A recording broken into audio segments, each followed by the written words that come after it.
Well, it's a day that ends in Y, so you know what that means. Nancy Pelosi is in a bad mood. And to be completely fair, she kind of has a legitimate reason to.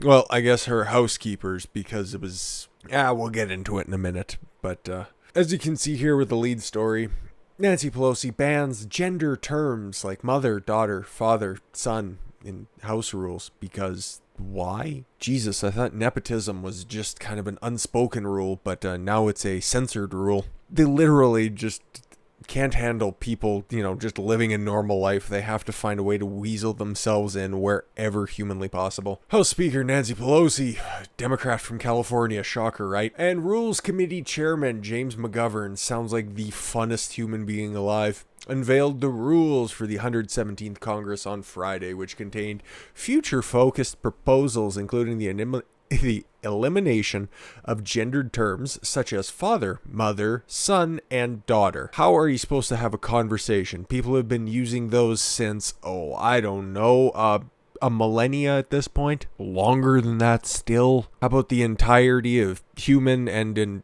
Pelosi's case, reptilian history? Man, it really looks like Trump was the only person standing between sanity and complete and utter absurdity, at least at the governmental level.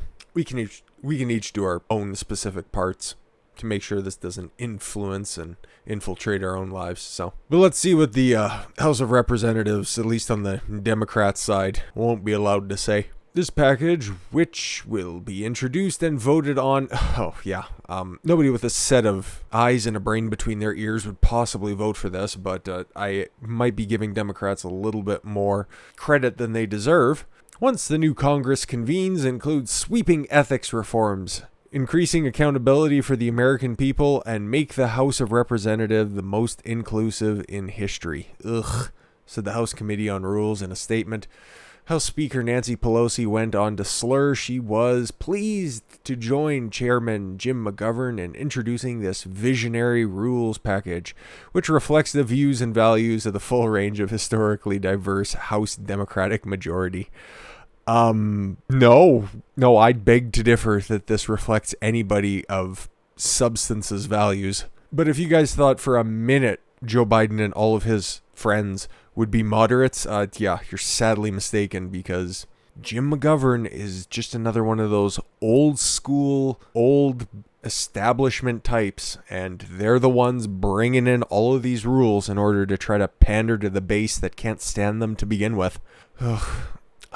I really don't know what's worse, and I'd kind of like your guys' opinion on this. The split that's happening on the right and then the split that's happening on the left. I know which one is more repulsive to see from a distance. Like, the one on the right is just a brazen backstabbing, but the one on the left is, I don't know, just multi-layered.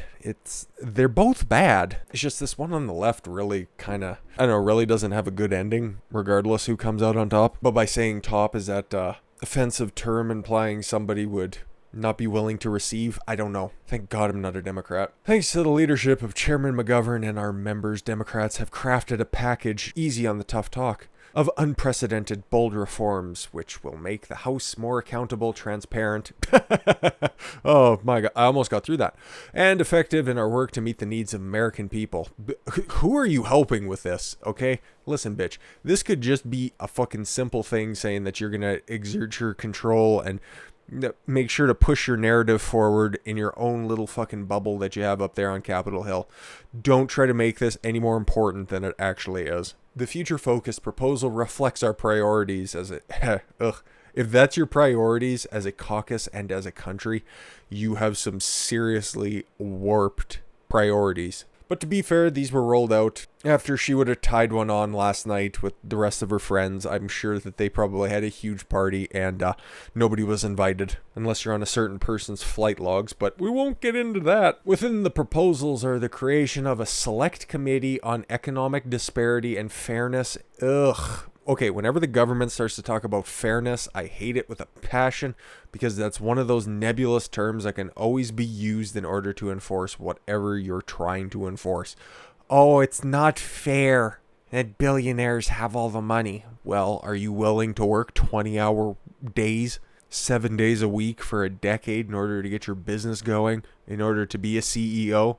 You understand that these people don't just, fail into positions of power, like Nancy Pelosi bouncing around from state house to federal house all of her adult life. Biden too, for that matter. But at least prior to this election cycle, he wasn't so much on that fairness doctrine. This is just kind of a new thing for him because whatever his handlers tell him and whisper into his ear. And if they get too close, he kind of just quivers and comes. But the people who keep calling for fairness don't understand that there's a ton of work that goes in behind these perceived inequalities. That's just code for I'm lazy, give me the stuff of the people who want to put in the hard work. But anyways, let's just finish this off. Which would require Congress to honor all gender identities by changing pronouns and familial relationships in the House rules to be gender neutral. Ugh. What is to be gained by this? You use these vague terms like most inclusive, but yet you won't recognize the fact that an overwhelming percentage of the new incoming Republican House members are women. You don't want to bring that up, do you? We could talk about all the incoming Democrats, but that's a short list. But I don't know how you'd classify Mark Kelly. I don't know. In Clause 8, whatever, Rule 23, gendered terms such as father, mother, son, daughter, brother, sister, uncle, aunt, first cousin. Okay. That is not even gendered in the least bit. That one makes no sense. This whole list makes no sense, but that one specifically makes no fucking sense whatsoever. I guess they're just trying to take out terminology that people could use when they actually eventually start to look into the Hunter Biden laptop. Aha, he's not the son of the president. He is the attack helicopter of the president or business associate. Nephew, niece, husband, wife, father-in-law, mother-in-law, son-in-law, daughter-in-law, brother-in-law, sister-in-law.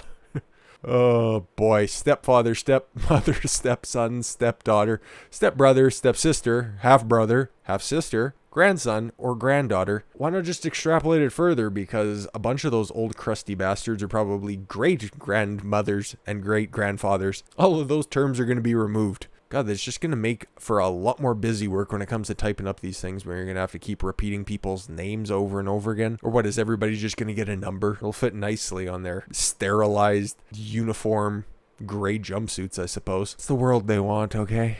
No gender, no independent thought, no fun. Because look, you can see her picture there and here. I'll just bring it up here for a second because we're, for all intents and purposes. Oh, we got to go back to what they're going to be replacing names with. But doesn't this picture just scream a bunch of people that no fun? Like, there's 4 people in that picture and there is at least 600 years of life there. They have experienced fun at some point in the previous century. Midway through it during their first terms. But here's the fun words that you can say in the House if you're a Democrat, because I can imagine the first thing that a Republican's going to do when they stand up. I'm sure Matt Gaetz is probably already just figuring out the most triggering statement he possibly can by saying such words as, I took my son out this Christmas. Fucking stupid. Anyways, yeah, here are the suggested, well, I guess they aren't even suggested. Here are the replacement terms: parent, child, sibling, parent's sibling. Ugh. Yeah, that's far more convenient than aunt or uncle. First cousin.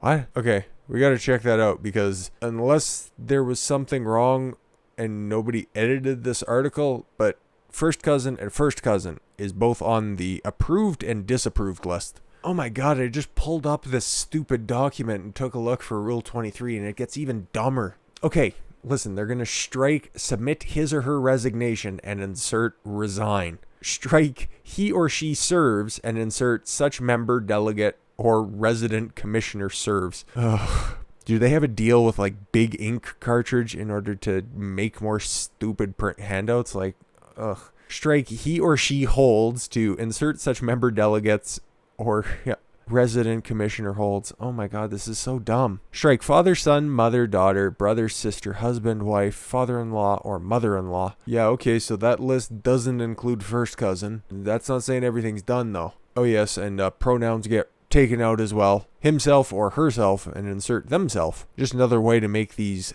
multi-thousand page bills even more confusing to read and parse. I can see what you're doing here. Yeah, no, it's literally on both lists, so they didn't even bother looking over something that they're going to be voting for. Oh my fucking god. Yeah, like it says here, yeah, strike first cousin, right there, and insert first cousin. Holy fuck. Oh my god. I'm sure we could probably find a lot more hilarious things in this. If you guys want that done at any point, I would hate you for wanting that, but at the same point, it could probably be a good laugh riot, but that wasn't the point of this. I just wanted to bring this up because I didn't want it to be a one article video. Yeah, there's a reason Nancy Pelosi is in such a foul mood, because she was actually visited for New Year's Eve. Well, actually, one of her homes in San Francisco was visited. She was in Washington. She didn't even know this fucking happened. She couldn't have cared less, and that's why I said the only people that were affected were probably her groundskeeper, because they had to clean up some graffiti. And a pig's head. I don't know if the pig's head is real. It's tough to tell by the picture, but it's a very accurate depiction if Kathy Griffin was looking to update her holding a Trump head and then wanted to do a Nancy Pelosi head. She just left her prop in front of Pelosi's garage. But according to the Daily Mail, Democrat Speaker Nancy Pelosi's $5 million San Francisco home. And when you see this home, you're going to want, it must be the view or the fact San Francisco is way overpriced with literally everything, is $5 million. Anyways, yeah, home is vandalized with red paint and a pig's head and spray painted message about $2,000 checks during battle with Republicans over stimulus payments. Oh boy, yeah. Nancy Pelosi's home was vandalized overnight with a pig's head surrounded by a pool of red paint, as well as spray-painted message appearing to allude to the failed $2,000 stimulus checks. Well, to be fair, it passed through the house. Yeah, well, if it was up to her, everybody would just have $600 checks and be sending the rest of that over to Pakistan for gender programs. Photos of the disturbing scene. I don't know. I love The Godfather, and this was just kind of a really terrible homage. But what can you expect from Antifa or anarchists? Were shared on social media. Yeah, the pictures were shared on social media by conservative filmmaker Maggie Vandenberg. Okay. On Friday, showed the House Speaker's white garage door defaced. Yeah, as we can see it here. 2K, scratch through, cancel rent. Ugh, get a job. And as you can see here, yeah, it also says UBI because they're lazy, and anarchy. That's what the A in a circle means. Or maybe they're just big Kurt Angle fans from TNA Run, and that's the a-hole. I don't know. Could be. We want everything, but we don't want to work for it. And once we have everything, it just eventually turns to shit. I would very much advise against this. But yeah, there you go. That's just the fucking blood that's everywhere. And it's tough to tell by this picture. Like, I don't know if that's an actual pig's head. It looks, if I was to place a bet on that, I would say that it is more than likely just a prop. It is San Francisco, and there's a lot of stupid filmmaker hacks out there that are probably begging for UBI and their $2,000 checks because they haven't done anything of substance in decades. Oh, I mean, since the beginning of the pandemic. So yeah, this is a scare tactic for a lady who would never see it. It's kind of like, if you guys remember, and for the most part, you might not, but LeBron James had his mansion in Akron, Ohio defaced. Apparently, the N-word was spray painted on his security fence. He was very shook up by the entire ordeal. The problem is he didn't know about it until the reporter asked the question, and it was cleaned up before anybody could take a picture of it. At least we have the receipts that this actually happened this time. I'm just saying, if it was Antifa that did this, and it wasn't a staged event, because honestly, that looks a little bit too clean to be anything other than just being some kind of a publicity stunt. Those windows would have been bashed in, or there would have at least been some sort of additional damage, because just spray paint and really simple anarchy signs, like, come on, guys. But as you can see, that is $5 million. Really? I wonder if she might leave that red paint so people know where not to shit in the future, and if they couldn't quite get the entire dookie stain off of the driveway, that'll at least cover it up for the time being. She might leave it there. Oh, the reporters on the scene, according to TMZ. Fucking Daily Mail. You can put all these titty models on the sidebar, but you can't do some in-person reporting? Unbelievable. San Francisco police, I'm not complaining either. San Francisco police had been called to a home in the early morning hours of New Year's Day after receiving reports of vandalism at the property. Officers arrived around 3 a.m. and documented the incident in their report. Probably didn't care that much considering who lives there, but it is unclear if there are any suspects. Daily Mail, yes, reached out to San Francisco Police Department for comment. Vandenberg, a self-proclaimed patriot and independent journalist, has been featured on conservative news outlets in the past, accused police of her post of trying to cover up the incident after the city reportedly called in the vandalism. Whatever. Oh my god, it's worth even more than $5 million? It's worth $5.4 million? Whatever. But yeah, I don't know if that's staged. It looks way too clean to be any sort of Antifa activity. And let's just say it is. Let's just say, yeah, they went down there, they tried to make a statement, they want their free money or somebody else's money, however you want to look at it. We all know the truth. That just goes to show you that these half-wits, these Antifa types, they don't give a shit who wins in the end. They don't give a fuck who's in power in the end. They just need to know who they're fighting against in order to figure out who they'll have to overthrow in order to enact their communist socialistic empire. That was made very clear in the few days after the election, or whenever the media called it for Biden there. A few days after the election, and there was all those graffitis. All those graffitis couldn't sound older in that moment. All over Portland, where it was like, fuck Biden, who cares? And there were still riots and everywhere. Considerably smaller riots, don't forget that fact. Anyways, yeah, of the three likely scenarios of what actually happened here, the way the Daily Mail is trying to frame this, it's like, okay, maybe the lady who reported this, I've never heard of her before in my life, is Maggie Vandenberg. Maybe she did it and reported it in order to create a stir for herself. I think that's highly unlikely. And like I've been saying before, I think Antifa actually doing this is just as unlikely. This just looks like a choreographed attack to make Nancy Pelosi look more like a victim. The only thing that's been victimized is her face by that butcher she calls a plastic surgeon. But we got one more here today on this beautiful New Year's Day. And I thank you all very much for the gift of your time. I've been Don Consuelo. I want you to follow your gut and get after it. Take care, everyone.